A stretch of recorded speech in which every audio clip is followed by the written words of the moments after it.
Crush അവതരണം Shahul മരയിൽ, editing Faisal C എന്നൂഞ്ഞേരി. ഇവള് വിശ്വനാഥന്റെ മകളാണെന്നുള്ളതിന് ഇനി ആർക്കെങ്കിലും എന്തെങ്കിലും തെളിവ് വേണോ? ആ ഒരൊറ്റ ചോദ്യം. അവിടെ നിന്ന് ഒരു ഇടിവെട്ടേറ്റ പോലെ സ്തംഭനാവസ്ഥയിൽ തന്നെ നിന്നു. ഡേവിഡും വൈനും അപ്പോഴും പഴയ ഭാവത്തിൽ തന്നെയാണുള്ളത്. ഈ അവസ്ഥയിലും അല്പം സന്തോഷത്തിലൊന്നും ഞെട്ടിയത് വിവേക് മാത്രമാണ്. നിങ്ങൾ അമ്മയും മോളും ചോദിച്ചില്ലേ വിദ്യയുടെ അമ്മ വീട്ടിലെത്തിയവർ അറിഞ്ഞോന്നും വൈനിനുമായുള്ള വിവാഹ അച്ഛൻ അറിഞ്ഞോന്നൊക്കെ? അയാൾക്ക് എങ്ങനെയുണ്ടെന്നൊരു വാക്ക് നിങ്ങൾ ആരെങ്കിലും ചോദിച്ചോ?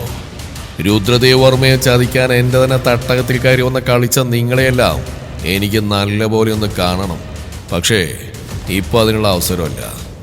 അയാൾ പറഞ്ഞുകൊണ്ട് നിൽക്കെ തന്നെ ICUലേക്ക് നഴ്സുമാരും ഡോക്ടർമാരും ഒക്കെ ഓടിക്കയറുന്നുണ്ട്. ഏക രുദ്രദേവ് വർമ്മയുടെ കൈകളിൽ നിന്ന് കുതിരിപ്പിടഞ്ഞ് അവിടേക്ക് ഓടി. കയ്യിൽ നിന്ന് ഫോൺ പാനിന്റെ പോക്കറ്റിൽ തിരികൊണ്ട് വൈരിന് അവളുടെ അടുത്തേക്ക് പാഞ്ഞു. അച്ഛേ, അച്ഛക്ക് എന്താ? എന്തിനെല്ലാരും ഓടുന്നേ? ആരെയൊന്നും പറയോ? വാതിൽ മുമ്പിൽ കുനിഞ്ഞെന്ന് എരി കൈമുഷ്ടിയും ചുരുട്ടി അലറി വിളിക്കുന്നവളെ വൈരിന് ഓടിച്ചെന്ന് പൊതിഞ്ഞ് പിടിച്ചു. ഏയ്, ഒന്നും ഉണ്ടാവില്ല. അതിനുള്ളിൽ വേറെ ആൾക്കാരുണ്ടല്ലോ. പ്ലീസ്, നീ കരയിലേക. തൊട്ടു മുന്നേ കേട്ട കാര്യങ്ങളുടെ ഞെട്ടിൽ നിന്നും രാധാമണിയും കുടുംബം അപ്പോഴും മുക്തയായിരുന്നില്ല. ആറ് പതിയെ അവിടുന്ന് ഉൾവലിഞ്ഞുകൊണ്ട് ഒരു മൂലയിൽ ഒത്തുകൂടി. ഏകയെ ചേർത്ത് പിടിക്കുന്ന വൈരിനെ നോക്കി പകപ്പോടെ നിന്ന് വിദ്യ. വിവേക് ഏക്കരികിൽ വന്ന് നിന്ന് കരയാൻ തുടങ്ങി.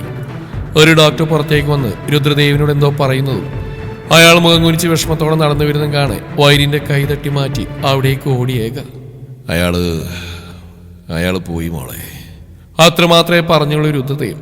അപ്പോഴേക്ക് ഏക നിർവികാരതയിലേക്ക് ഊപ്പൂത്തിയിരുന്നു. നിലത്തായി മുട്ടൂത്തി ഒരു പ്രതിമ പോലെ ഇരിക്കുന്നവളെ എന്തു പറഞ്ഞ് ആശ്വസിപ്പിക്കണമെന്ന് അദ്ദേഹത്തിന് അറിയാതെയായി. ഉച്ചയായപ്പോഴേക്കും ഹോസ്പിറ്റൽ നടപടിക്രമങ്ങളെല്ലാം പൂർത്തീകരിച്ച് വിശ്വനാഥന്റെ ശരീരം ആംബുലൻസിൽ അയാളുടെ ആ നാലുകെട്ട് വീട്ടിലേക്ക് കൊണ്ടുവന്നിരുന്നു. വീടിന്റെ മുന്നിലെ മുറ്റത്ത് പണ്ടേ ഉപേക്ഷിച്ച് കിടന്ന തുളസിത്തറ ഇന്ന് ആരോ മനഃപൂർവ്വം കഴുകി വൃത്തിയാക്കിയിരുന്നു. വീട്ടിലും പരിസരത്തുമൊക്കെ അപരിചിതർ ഉൾപ്പെടെ തിരക്കിയിട്ട് എന്തൊക്കെയോ ചെയ്യുകയാണ്.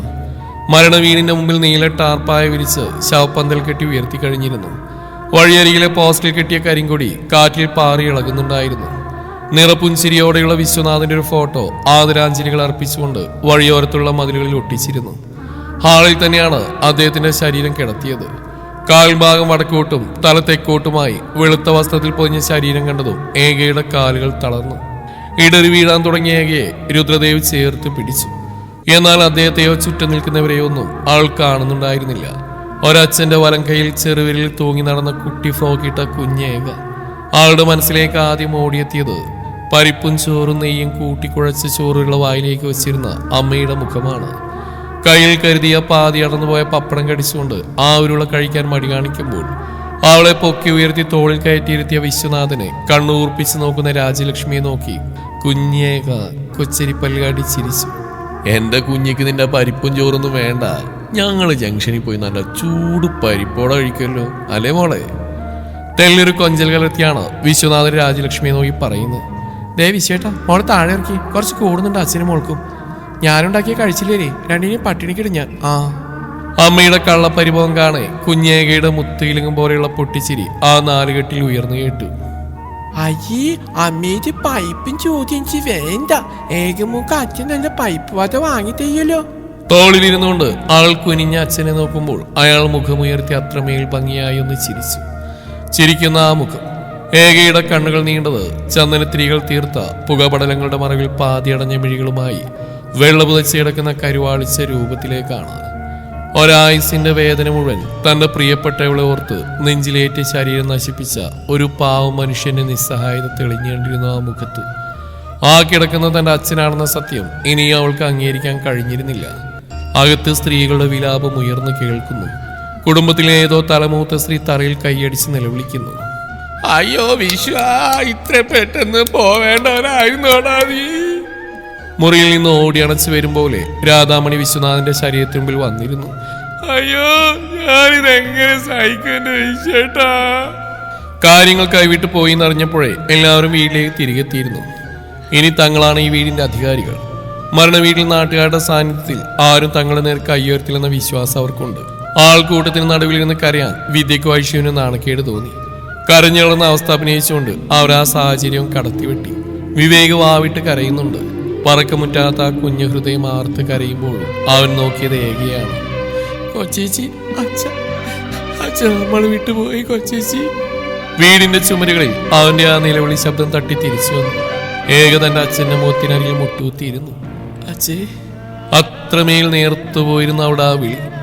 അവളയാളുടെ മൂർത്താവിൽ ചുണ്ടുമുട്ടിച്ചു. മനസ്സിനും ശരീരത്തിനും ഒരുതരം മരവിപ്പാണ് അവൾക്ക്.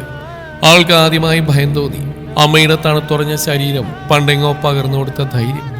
പെണ്ണായി പിറന്നാൽ പിണമാകും വരെ കുമ്പിട്ട് ജീവിക്കാൻ പാടില്ലെന്ന് ആരോ പകർന്നു കൊടുത്ത ധൈര്യം മുഴുവൻ ഈ നിമിഷം ചോർത്തിക്കൊണ്ട് അവളും ആർത്ത് കരഞ്ഞു.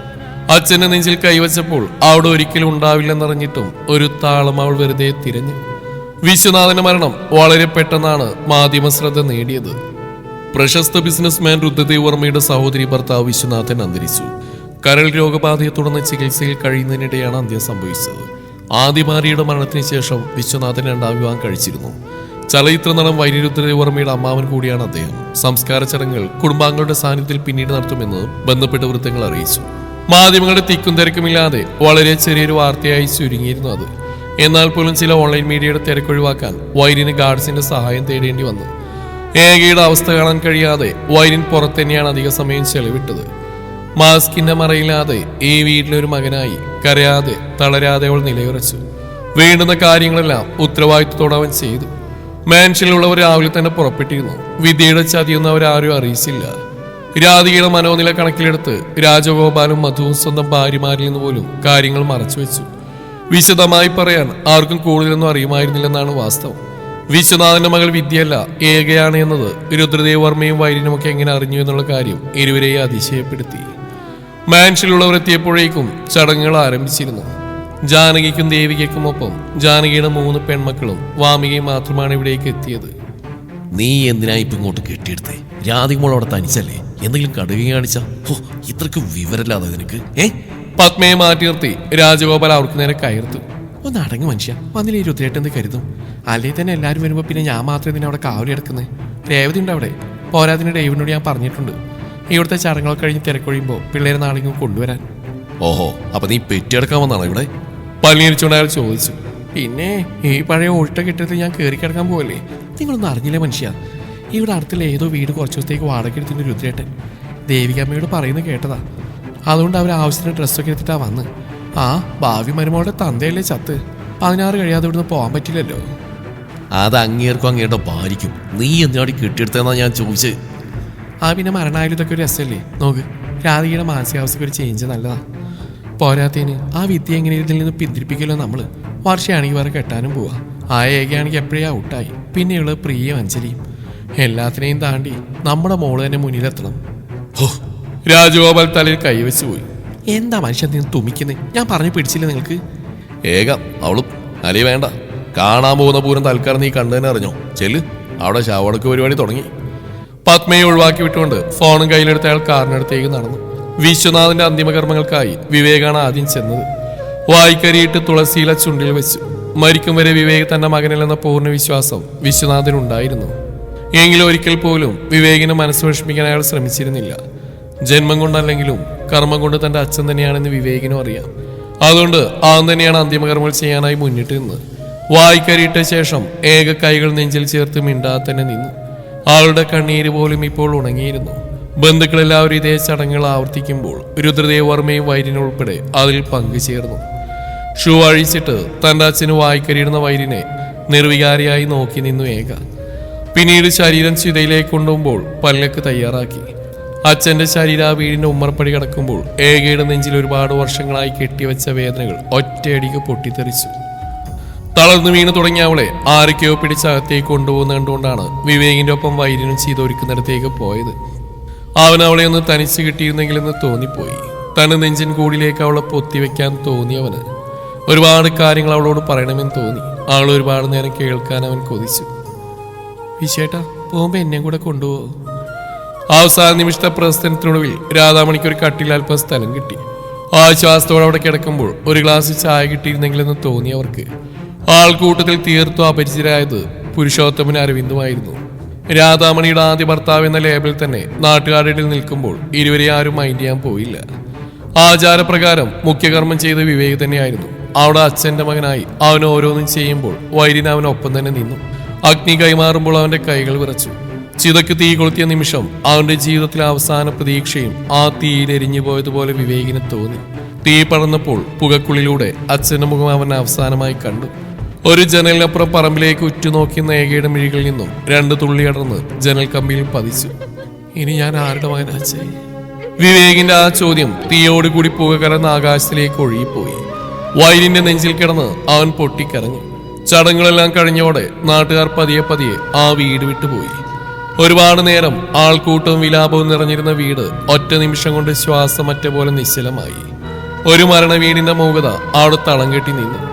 ഇപ്പോൾ ആ വീട്ടിൽ രാധാമണിയോടെ 2 പെൺമക്കളും വിവേകും ഏകയും മാൻഷനിൽ നിന്നെത്തിയ കുറച്ചുപേര് മാത്രമാണ് ബാക്കി. ശബ്ദമില്ലാതെ ഓരോ കാര്യവും ശ്രദ്ധിച്ചുകൊണ്ട് വൈര്യൻ അപ്പോഴും മുറ്റത്ത് നിൽക്കുകയായിരുന്നു. ഞാൻ ഇവിടെ ഉണ്ട് എന്ന് പറയാതെ പറയുന്ന പോലെ അവൻ കൂടെ കൂടെ അവിടെ മുറിയുടെ ജനലോരം വന്ന് നോക്കി നിന്നിട്ട് പോവുമായിരുന്നു. കട്ടിലിൽ ചുമരപ്പൻ ചാരിയിരിക്കുന്നവരുടെ മടിയിൽ തലവെച്ച് വിവേക് കിടക്കുമ്പോൾ അവന്റെ മുടിയിഴകളിലൂടെ അവരുടെ വിരലുകൾ യാന്ത്രികമായി ചലിച്ചുകൊണ്ടിരുന്നു. വിദ്യ കിടക്കുന്ന മുറിയിലേക്ക് കാലെടുത്ത് വെക്കാൻ പോയ ജാനകിയെ രുദ്രദേവർമ്മ തടഞ്ഞു. വിദ്യക്ക് കൊടുക്കാൻ ദേവികയുടെ കയ്യിലൊരു ഗ്ലാസ് വെള്ളവും ഉണ്ടായിരുന്നു. അയാൾ ദേവികയെയും ജാനകിയെയും മറ്റുള്ളവരെയും പുറത്തേക്ക് കൂട്ടിക്കൊണ്ടുപോയി മാറ്റി നിർത്തി എല്ലാവരോടുമായി പറഞ്ഞു തുടങ്ങി. ഒരു കാര്യം, ഇനി ഇത് മറച്ചു വെക്കേണ്ട ആവശ്യമില്ല. എല്ലാവരും ഒരുപോലെ അയാളുടെ മുഖത്തേക്ക് നോക്കി നിന്നു. വിദ്യയല്ല, ഏകയാണ് നമ്മളെ രാജിയുടെ മകൾ. ആ വാക്കുകൾ അവിടെ ഇടിവെട്ട് പോലെ വീണു. ദേവിയുടെ കയ്യിലെ വെള്ളം നിറഞ്ഞ ഗ്ലാസ് തറയിലേക്ക് വീണ് മണ്ണിനെ നനയിച്ചു. ജാനകി വർമ്മ ഒന്ന് പിന്നോട്ട് ചാഞ്ഞുപോയി. എന്താ നീ പറഞ്ഞേ രുദ്ര? എന്താ പറഞ്ഞെന്ന്? അയാളുടെ മുഖത്തെ തുറിച്ചു നോക്കി ജാനകി ചോദിക്കുമ്പോൾ ഹോസ്പിറ്റലിൽ വെച്ച് അരങ്ങേറിയ നാടകം ഉൾപ്പെടെ അയാൾ അവിടെ പറഞ്ഞു. എനിക്ക് ആദ്യമേ ഒരു സംശയം ഇന്നലെ തന്നെ ഉണ്ടായിരുന്നു. ഒരമ്മയോ ഒരു മകളും കൈ നീട്ടി അടിക്കില്ല, പ്രത്യേകിച്ച് ഏകയെ പോലൊരുവൾ. അവൾ ആ സ്ത്രീയെ അടിച്ചിട്ടുണ്ടെങ്കിൽ അതിനൊരു കാരണം കാണുമെന്ന് എനിക്ക് തോന്നി. പിന്നെ രാധാമണി വളർത്തുപുത്രിയെ ചേർത്ത് പിടിച്ച് സ്വന്തം മകളെ കുറ്റപ്പെടുത്തുന്നത് സ്വാഭാവികം. പക്ഷേ ഇത്രയും ആൾക്കാരുടെ മുമ്പിൽ വെച്ച് തരം താഴ്ത്തി അപമാനിക്കണമെങ്കിൽ ആ സ്ത്രീയുടെ വയറ്റിൽ കുരുത്തവളല്ല ഏക എന്ന് എനിക്ക് തോന്നിയിരുന്നു. ഈ സംശയങ്ങളൊക്കെ മനസ്സിലുള്ളതുകൊണ്ട് തന്നെയാ ICUവിൽ ഡോക്ടർ വിലക്കിയിട്ടും ഞാൻ എൻ്റെ ഫോണിൽ കരുതുന്ന ഏകയുടെ ഫോട്ടോ വിശ്വനാഥനെ കാണിച്ച് കാര്യങ്ങൾക്ക് പെട്ടെന്ന് തന്നെ തീരുമാനം ഉണ്ടാക്കണമെന്ന് ഞാൻ കരുതി. അതുകൊണ്ട് വിശ്വനാഥന് അസുഖം ഭേദമായി തിരികെ വരെ സത്യം അറിയാൻ വേണ്ടി കാക്കേണ്ട കാര്യമില്ല. പക്ഷേ രാധാമണിയുടെ ചതി ഞാൻ ആ മനുഷ്യനോട് പറഞ്ഞില്ല. എങ്കിലും രാധാമണിയാണ് അയാളുടെ മകളെ നമ്മുടെ മാൻഷനിൽ എത്തിച്ചെന്ന് എത്ര പറഞ്ഞിട്ടും വിശ്വനാഥൻ വിശ്വസിക്കുന്നുണ്ടായിരുന്നില്ല. അതിന് പ്രത്യേകിച്ച് ന്യായീകരണങ്ങളൊന്നും ഞാൻ കൊടുത്തുമില്ല. ഏകയെ ഞാൻ കണ്ടുപിടിച്ചുവെന്നും എൻ്റെ മകനും അവളും പ്രണയത്തിലാണെന്നും അവരുടെ വിവാഹം ഉടനെ ഉണ്ടാവുമെന്നും ഞാൻ അയാൾക്ക് ഉറപ്പ് കൊടുത്തു. ആ സന്തോഷം ഉള്ളിൽ ഒതുക്കി തന്നെയാ അയാളുടെ ഉയിര് പോയതും. അയാൾ പോയി, അവനത്രേ വിധിച്ചിട്ടുള്ളൂ എന്ന് കരുതാം. നമ്മുടെ രാജിയുടെ ചെറിയൊരു മുഖച്ചായ ഞാൻ ഏകയിൽ കണ്ടിരുന്നു. മുമ്പൊരിക്കലും അങ്ങനെ തോന്നിയിട്ടില്ല. ഇന്നലെ രാത്രി മനസ്സിൽ സംശയങ്ങൾ കടന്നുകൂടിയപ്പോൾ എനിക്കങ്ങനെ തോന്നി. ഒരുപക്ഷെ ഇനി ചിലപ്പോൾ നിങ്ങൾക്കും അങ്ങനെ തോന്നാം. വിശ്വനാഥൻ പറഞ്ഞില്ലെങ്കിലും സത്യങ്ങളൊക്കെ നമ്മൾ അറിഞ്ഞേനെ. ഈ നാട്ടുകാർക്ക് മുഴുവൻ അറിയുന്ന കാര്യം ഇതൊക്കെ. ബുദ്ധിയില്ലാത്ത ഇവിടുത്തെ ജന്തുക്കൾ കരുതി കാണും നമ്മൾ ഒരിക്കലും ഇങ്ങനെ ഒരു സ്ഥലത്തേക്ക് വരില്ലെന്ന്. രുദ്രദേവ് വർമ്മ പറഞ്ഞു തീർത്തു. ഇത്രയും കേട്ടിട്ടും ആർക്കും ഒരു വാക്ക് പോലും ഉരിയാടാൻ കഴിഞ്ഞില്ല. എന്നാൽ ഏക ബെഡിൽ ചാരിയിരുന്ന് തുറന്നു കിടക്കുന്ന ജനൽ വഴിയെല്ലാം കേൾക്കുന്നുണ്ടായിരുന്നു. ആൾ മാത്രമല്ല, വിദ്യയും വിവേകമൊക്കെ കാര്യങ്ങൾ കേട്ടു. വിദ്യ അപ്പോൾ തന്നെ തന്റെ അമ്മയ്ക്കൊപ്പം പോയി കിടന്നു കളഞ്ഞു. എല്ലാം കേട്ടൊരു വാക്ക് പോലും മിണ്ടാതെ ചുമരോട് ചേർന്നിരുന്നു ഏക. ഇത്രയും കേട്ടിട്ടും അവളുടെ കണ്ണുകളിൽ ആശ്ചര്യമോ വേദനയോ ഒന്നും തന്നെ ഉണ്ടായിരുന്നില്ല. ഒന്നും തോന്നാത്തതുപോലെ. അത്രമേൽ അവളുടെ അച്ഛയുടെ വിയോഗം അവളെ പിടിച്ചുലച്ചിരുന്നു. ഏകയുടെ തറവാടിന്റെ പരിമിതികൾ കണക്കിലെടുത്ത് മാൻഷനിൽ നിന്നെത്തിയവർ അടുത്തുള്ള ഒരു വലിയ വീട്ടിലേക്ക് താമസം മാറിയിരുന്നു. ഏകയുടെ മുഖത്തേക്ക് നോക്കാൻ പോലും ആർക്കും ധൈര്യമുണ്ടായിരുന്നില്ല. അവളുടെ അടുത്തേക്ക് ചെന്നൊരു വാക്ക് സംസാരിക്കാൻ പോലും കഴിയാത്ത വിധം മാനസികമായി തകർന്നു പോയിരുന്നു ജാനകി.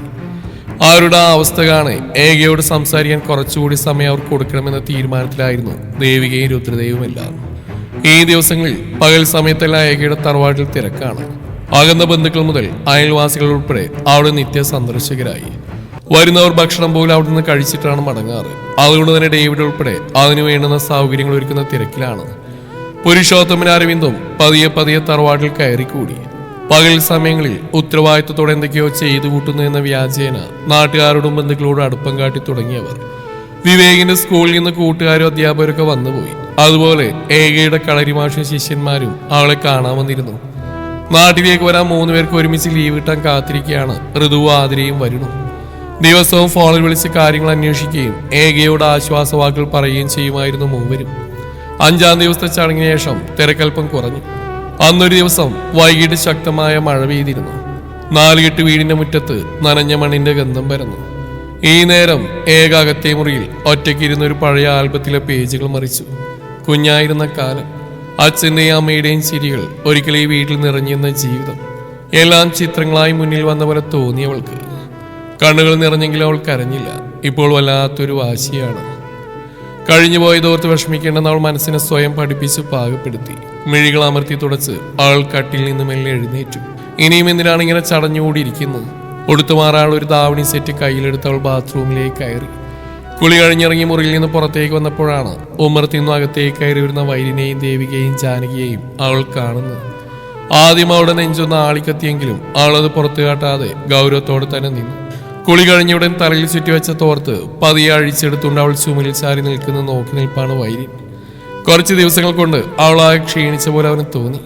ആരെയും നോക്കാതെ അവൾ അങ്ങനെ തന്നെ ഒരേ നിൽപ്പ് തുടർന്നു. വെട്ടിത്തിരിഞ്ഞ് ആരെയും വകവെക്കാതെ അകത്തേക്ക് പോകാൻ അവളിലെ വളർത്തുഗുണം അവൾ അനുവദിച്ചില്ല. ദേവിക നോക്കിയത് ചുമലിൽ തൂക്കിയിരിക്കുന്ന രാജലക്ഷ്മിയുടെ ചിത്രമാണ്. കുറച്ച് ദിവസങ്ങൾ കൂടി കഴിഞ്ഞാൽ അവിടെ ഏകയുടെ അച്ഛന്റെ ചിത്രം കൂടി സ്ഥാനം പിടിക്കും. ആ ചിത്രത്തിലേക്ക് നോക്കി സാരി തലപ്പാൽ മിഴികൾ തുറക്കുന്ന ജാനകിയേക്കാണ് ഏകയുടെ നെഞ്ചിലെവിടെയോ ചെറിയ നീറ്റലുണ്ടാക്കി. തുടരും ഈ കഥയുടെ ബാക്കി ഭാഗം നാളെ ഇതേ സമയം.